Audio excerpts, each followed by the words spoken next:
अपनी अरावली श्रृंखला की बचाव में मैं अपने कुछ विचार रखना चाहता हूं, तो आपके सामने पेश है कि दोस्तों सबसे पहले मैं यही कहूँगा कि save Aravalli hills, save nature, save rivers, save forest, save life. और आगे मेरी कविता सुनिए कि प्रकृति से छेड़छाड़ ना करो, प्रकृति से छेड़छाड़ बंद करो, प्रकृति से छेड़छाड़ बंद करो, प्रकृति से छेड़छाड़ बंद करो, ना टकराओ पर्वतों की खुददारी से। प्रकृति से छेड़छाड़ बंद करो, ना टकराओ पर्वतों की खुददारी से। नदियों को साफ और स्वच्छ रहने दो, नदियों को साफ और स्वच्छ रहने दो, इनको अपनी ही मर्यादा में बहने दो, इनको अपनी ही मर्यादा में बहने दो। नदियों को साफ और स्वच्छ रहने दो, इनको अपनी ही मर्यादा में बहने दो। जंगलों को मिटाकर उन्नति के ख्वाब देखना बंद करो।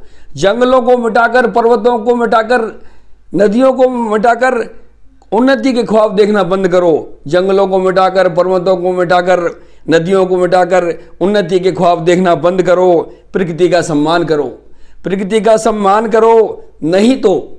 नहीं तो आज का आदमी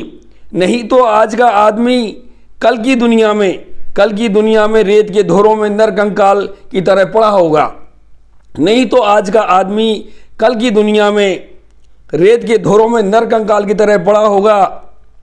इस दुर्दशा को देखकर समय भी जान जाएगा, इस दुर्दशा को देखकर समय भी जान जाएगा कि दोष प्रकृति का नहीं है, दोष प्रकृति का नहीं है, दोष धरती का नहीं है। ये घमंडी आदमी ही है अपनी मनमानी पे अड़ा होगा। प्रकृति से ना टकरा, वरना रेत के धोरों में नरकंकाल की तरह पड़ा होगा। Save Aravalli, save environment, save climate, save Aravalli, save environment, save climate. जीवन बचाओ, अरावली बचाओ। थैंक यू दोस्तों।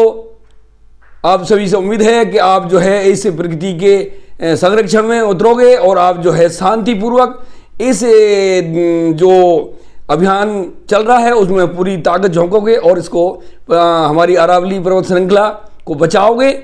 और इस जैसे और भी मुद्दे हैं इस दुनिया में, इस देश में, उनकी भी आप उसी हिसाब से साथ दोगे और इस प्रकृति को, इस पर्यावरण को मजबूत करोगे, जिससे आने वाली पीढ़ी भी अपना इस जीवन का आनंद ले सकें, शुद्ध हवा ले सकें, शुद्ध पानी पी सकें, शुद्ध खाना खा सकें। तो दोस्तों हमारा ये बहुत महत्वपूर्ण मुद्दा है और ये बेसिक मुद्दा है, इसलिए हम